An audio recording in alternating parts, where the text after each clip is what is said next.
तर दोस्तांनो, स्वागत आहे ना तुमचं माझ्या मिनी ब्लॉग मध्ये ना. मग चाललेलो पारच भाईच्या पाठी ना. भाई कशी गाडी चालवी होता, 4 व्हीलर चालवी होता का ट्रक चालवी होता. रस्त्यात थांबलेलो खायला घ्यायला ना. यो पारच बघा स्नॅप करत. अरे लय यार या पोरांना स्नॅपचॅटचा. बाकी या रिक्षावाल्यासाठी सिग्नलचा रूल नाही वाटतं. भाई कसा सिग्नल तोडून केली डायरेक्ट ना. यो पारच अजून तशीच गाडी चालवत. भाई मागच्या जमान्यात ट्रकचा ड्रायव्हर होता का. आलो घरी ना. इकडे राजाचा जेव्हा होता ना. यो बघा भाईचा साम्राज्य कसा. भाई आमचा बिझनेसमॅन आहे ना. मग राजा बोलतो जा डिझेल आण ना. बाकी डिझेल आणू आणून गाडीची वाट लागली अख्खी. मी विचार करी होतो रॅपिडो वाला मला काला आवाज देत. तर बघता तो आमच्या गावातला महेश. तर तयारी करून मी चालल्या कुठं तर चालल्या आम्ही पोरा मॉलला हमेशा सारखी. लिफ्ट मध्ये पोलीस होतं ना. हे दोघं हसं होतं जसं काही यावी कावा पोलीस बघलंच नाही ना.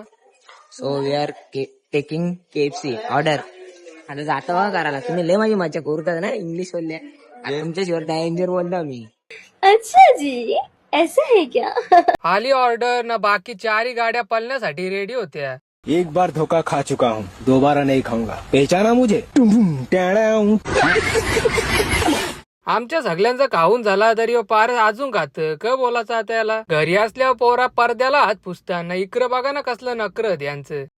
वाह क्या लड़का है, वेरी हैंडसम बॉय.